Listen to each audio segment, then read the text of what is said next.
Monseigneur, bonjour. Bonjour Roselyne et bonjour à tous les auditeurs. Oui, bonjour chers auditeurs, joie de vous retrouver aujourd'hui. Et oui, puisqu'aujourd'hui, Monseigneur, nous sommes entrés dans la nouvelle année liturgique.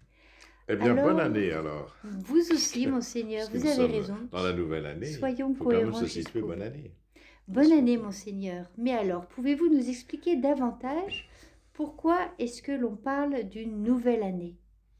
Alors, il ne s'agit pas de l'année, bien sûr, de l'année habituelle, celle qu'on fête, c'est-à-dire celle que fête tout le monde, parce qu'on a pris le 1er janvier comme le début de l'année. Mais en fait, c'est l'année liturgique, c'est-à-dire notre liturgie commence effectivement le premier dimanche de l'Avent.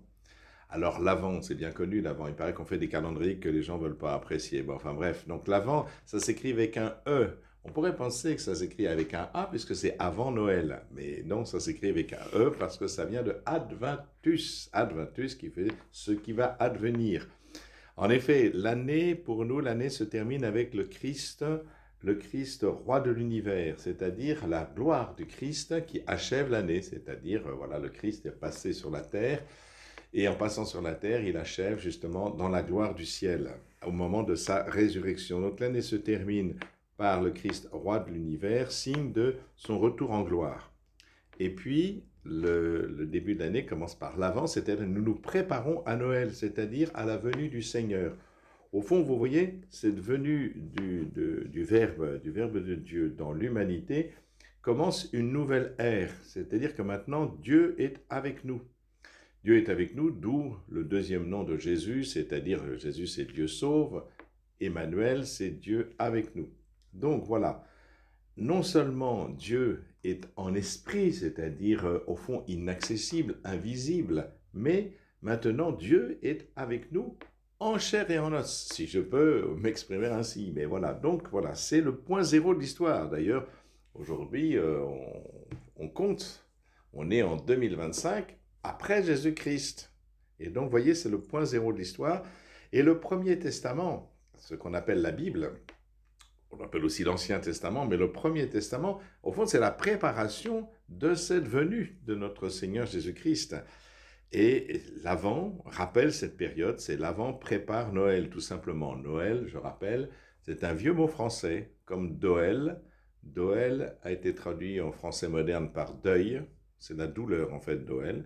Et Noël, c'est la nativité, tout simplement. Ça veut dire que c'est une naissance, c'est la naissance. Voilà.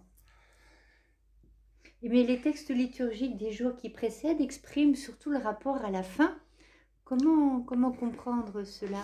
Alors la fin, bah, peut-être, mais peut-être aussi le commencement en fait, parce que c'est ça, en Dieu, la fin et le commencement se rejoignent.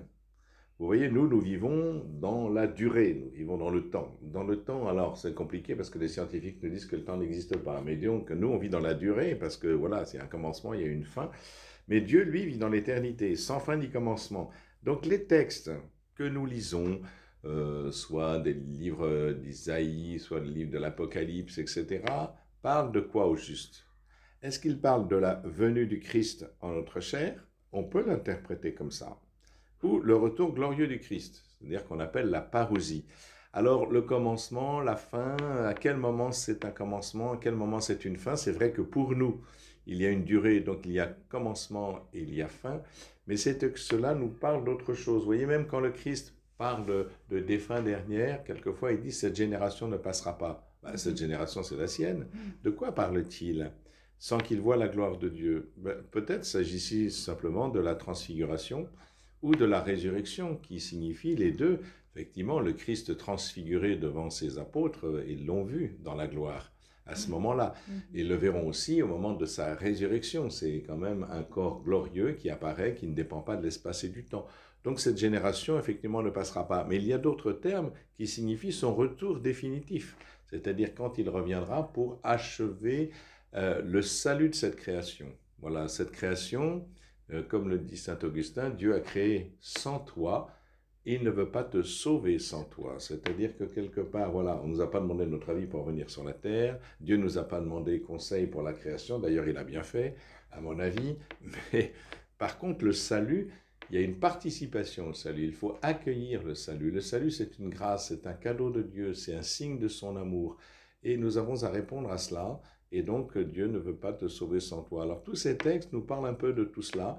Est-ce qu'ils parlent de la fin dernière? Est-ce qu'ils parlent des moments particuliers de la vie du Christ où il manifeste sa gloire? Est-ce qu'il manifeste simplement sa venue parmi nous? Merci, Monseigneur. Vous avez d'autres choses à nous dire sur ce passage à l'avant? Sur le passage de l'avant, ben non, vous savez, ben, tout le monde voit ceux qui pratiquent. Ben, je vous conseille de pratiquer, messieurs, dames, parce que c'est beau. En fait, toute cette liturgie de l'avant, vous savez, il y a les 4 fameuses bougies de l'avant, dont une qui n'est pas de la même couleur que les autres, parce que c'est le jour de la joie, et donc c'est rose au lieu d'être violet.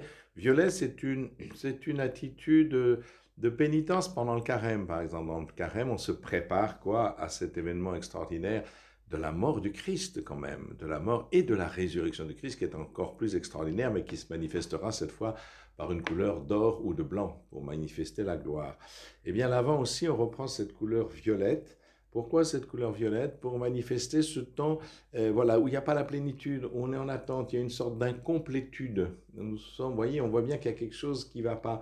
C'est un petit peu comme mes notes sur mon carnet de notes autrefois que mes professeurs disaient « peut mieux faire ». Vous voyez, c'est un peu ça. Disons que le temps de l'Avent, le temps du carême, c'est « peut mieux faire ». Vous voyez, j'avais ça sur mes carnets de notes et puis aujourd'hui, quand je prie tout seul devant le Seigneur, je l'entends me dire « peut mieux faire ». Donc voilà, c'est un peu un temps de pénitence ou d'ajustement, plus exactement, d'ajustement à Dieu. Merci, Monseigneur. Et alors, nous avons fêté la solennité de l'Immaculée Conception. Quel sens a cette fête pour nous, croyants? Alors, l'Immaculée Conception. Alors, bon, la plupart des chrétiens qui nous écoutent sans doute savent exactement ce qu'est l'Immaculée Conception. Certains pensent que c'est la conception virginale de Marie. Non, pas du tout, évidemment. L'Immaculée Conception, ça veut dire que Marie est préservée du péché originel. Alors, il me faut un peu expliquer ce qu'est le péché originel. C'est celui, bien sûr, des premiers parents qui se sont séparés de Dieu. Dans le livre de la Genèse, c'est un livre d'anthropologie, pour faire comprendre le sens de l'humanité, la vocation de l'humanité et son rapport à Dieu. Dans toutes les mythologies, les hommes sont séparés des dieux. Le jardin des dieux, pareil d'Ésa en Perse par exemple, ou l'Olympe pour les Grecs, etc. Il y a un paradis, c'est le jardin des dieux, et en hébreu dans le Genèse, ça s'appelle le Gan Elohim, c'est-à-dire le jardin de Dieu. Eh bien, les hommes n'y ont pas accès. Il y a bien un arbre de vie dans toutes les mythologies, cet arbre de vie, c'est l'immortalité tout simplement, et seuls les dieux ont droit à ce fruit. Mais dans la Genèse, il nous est montré que l'humanité, quand elle vit dans l'intimité de Dieu, voilà, Dieu est tout proche, l'homme et la femme sont auprès de Dieu, ils sont dans son intimité, et ils ont accès à l'arbre de vie, c'est-à-dire à l'immortalité. Tant que nous restons dans l'intimité de Dieu, dans une espèce de connivence, et d'une communion avec Dieu, eh bien, nous avons accès à l'immortalité. Et l'homme et la femme se sont séparés de Dieu parce qu'ils ont mangé de cet arbre qui est le bien et le mal. Ce signifie simplement l'autonomie morale, c'est-à-dire autonomos, nomos c'est la loi, autonomos c'est se donner à soi-même sa propre loi, indépendamment de Dieu. Vous serez comme des dieux, dit le serpent, c'est-à-dire que l'homme, depuis toujours, aujourd'hui encore, veut se séparer de Dieu, il n'a pas besoin de Dieu, et s'il n'a pas besoin de Dieu, il retourne à sa condition normale, c'est-à-dire une condition mortelle. Et donc voilà, c'est un peu tout ce que nous explique ce livre-là. Ce péché originel, c'est ce qui marque profondément l'humanité, qui veut se séparer de Dieu, du fait qu'ils se séparent eux-mêmes de Dieu, ils n'acceptent pas cette intimité avec Dieu qui leur dit justement le chemin à suivre pour le connaître et pour entrer dans son intimité, que le Christ nous révélera complètement par le fait que Dieu est amour et que nous avons à nous laisser aimer et à répondre à cet amour, eh bien l'homme depuis toujours refuse cela et se retrouve séparé de Dieu. Et ce péché qui marque l'humanité, qui marque des générations, parce que toutes les générations sont marquées par cela, eh bien nous impacte profondément. Marie a été préservée de ce péché originel par une grâce antécédente. Qu'est-ce que c'est qu'une grâce antécédente? C'est-à-dire que le Seigneur, par sa mort et sa résurrection, par le don de sa vie, nous apporte toutes les grâces divines. Et cet amour nous préserve tous du péché original qui nous a séparés de Dieu. Il nous réconcilie avec Dieu, Jésus, par sa mort et sa résurrection. Bien de manière antécédente, avant même la mort et la résurrection de Jésus, Marie est préservée de ce péché originel et des conséquences surtout de ce péché originel. Elle est donc, voilà, quand on dit, elle est immaculée dans sa conception, c'est-à-dire elle est conçue sans le péché originel, sans la marque et sans la conséquence du péché originel. Voilà ce que cela veut dire. Ah, c'est peut-être pour cela que le pape François invite tous les croyants à se confesser au moment de cette belle fête de l'Immaculée Conception.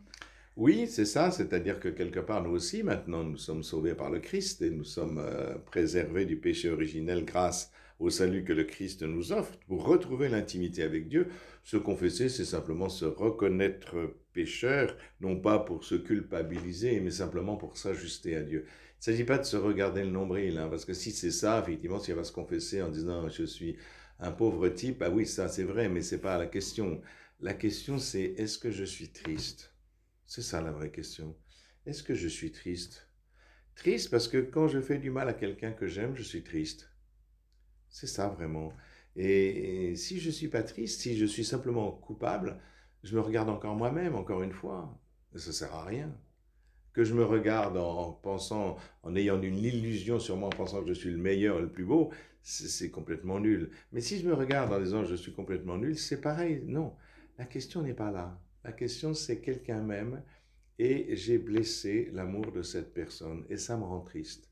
Voilà ce que c'est se confesser et donc c'est se rajuster à Dieu grâce au salut apporté par le Christ, c'est-à-dire par son amour, le don qu'il a fait de sa vie, puisqu'il n'y a pas de plus grand amour que de donner sa vie pour ce qu'on aime, dit-il à ses apôtres.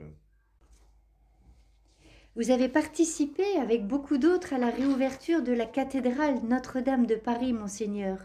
Comment l'avez-vous trouvé, vous qui avez eu le privilège de vivre ce moment assez unique?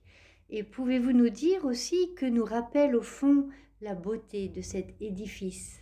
Alors, je ne suis pas allé à l'ouverture le 7, hein, parce que là, bon, c'était l'ouverture, etc. Puis en plus, je revenais de Rome. Le matin, j'étais à Saint-Pierre de Rome.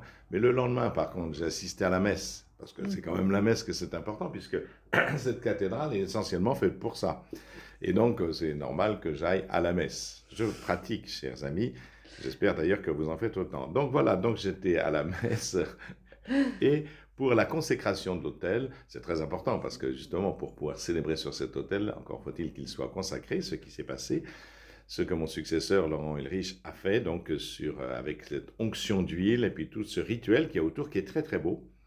Et donc voilà, nous nous sommes retrouvés là, heureux de retourner à la maison en fait, hein, c'est ça, on revient chez nous, hein, on revient chez notre maman, et ça fait plaisir de retourner chez sa maman, voilà, elle nous attendait. Et non, elle est très belle parce qu'en fait, je pensais qu'elle était très très claire. Elle est claire, bien sûr, elle est beaucoup plus claire qu'avant, mais c'est pas blanc, c'est une jolie couleur pierre. Et non, non, c'est très beau, mais bon, j'ai trouvé qu'il n'y avait pas grand-chose de changé en fait. Bien sûr, elle n'est pas sombre comme avant, mais on a bien respecté tout ce qu'il y avait. Alors, il y a juste quelques petites interversions, par exemple, l'ambon est à la place de la cathédrale à la place de l'ambon, mais enfin bon, c'est tout à fait rien de spécial, hein, franchement. Beaucoup Voilà. parlent de blondeur, la blondeur de la pierre. La blondeur, oui, oui, c'est ça, un peu blonde claire quand même, hein, blonde claire, oui, oui. Non, non, c'est très beau, les vitraux, enfin, tout est magnifique, hein, c'est sûr que jamais, je suis sûr, je le sais d'ailleurs, hein, je suis bien passé pour le savoir, on aurait pu faire ces travaux-là, hein.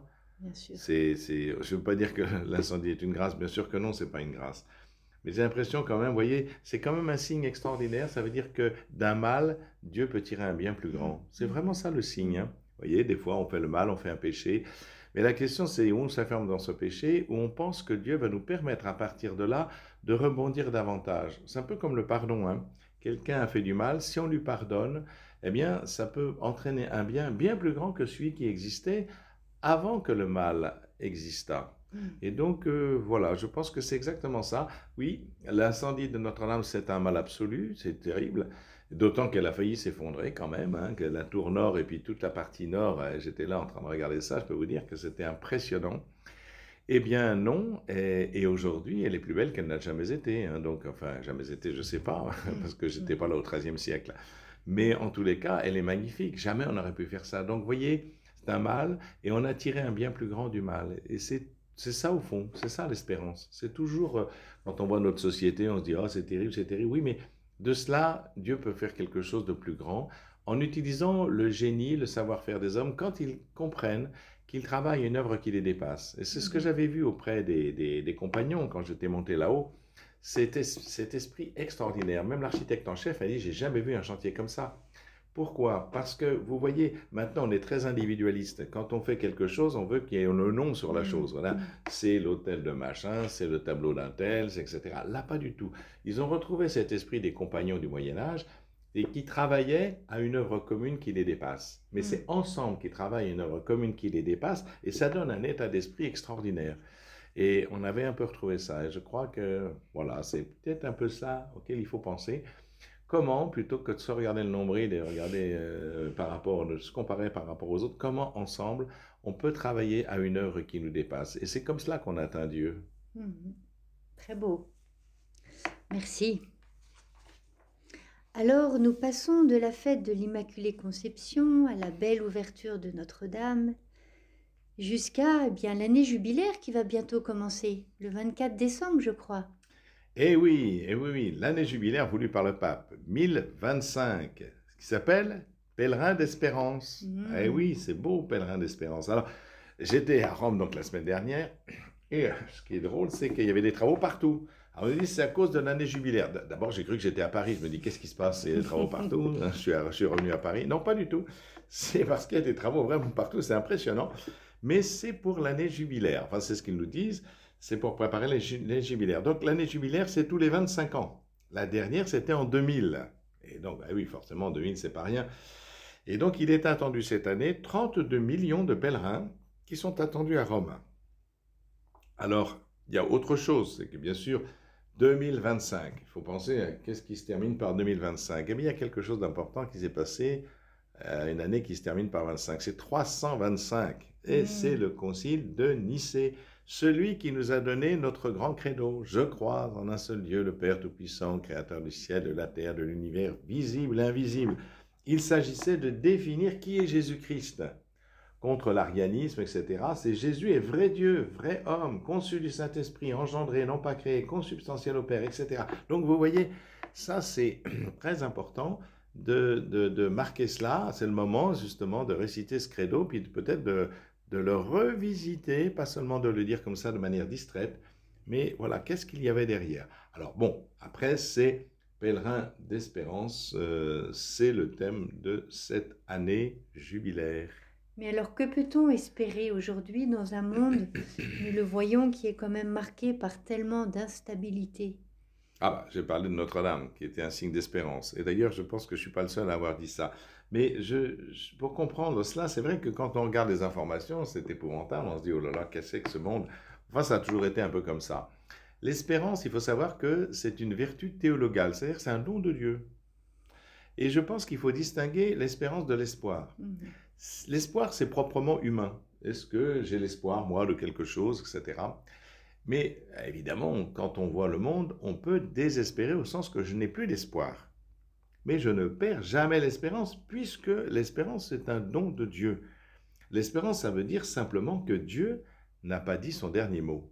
Oui, nous avons fait de cette terre, comme le dit un chanteur, une pétaudière, mais Dieu, lui, veut en faire quelque chose de beau. Et il n'a pas dit son dernier mot. Et de toujours, comme je le disais, d'un mal peut sortir un bien, et que si on regarde le mal en se désespérant du mal, dans le sens qu'on n'a plus d'espoir, ah bah oui, effectivement, c'est pas très très engageant.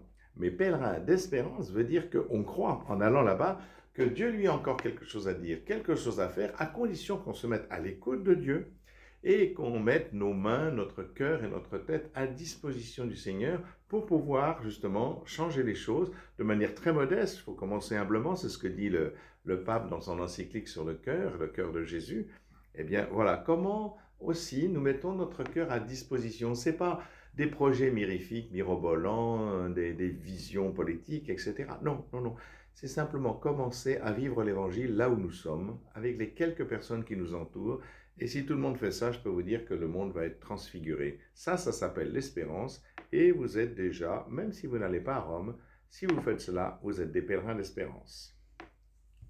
Est-ce qu'il y a des grâces particulières liées à une année jubilaire? Ah bah toujours, oui, oui. Alors, bon, je ne vais pas rentrer dans ces questions-là parce qu'après, on nous fait rentrer sur les questions d'indulgence. Alors, ça va être très compliqué. Et là, j'en ai encore pour toute une émission. Donc, si vous le voulez bien, chère Roselyne, nous ferons ça une autre fois. Continuons sur le chemin de l'espérance. Merci, Monseigneur. À la semaine prochaine.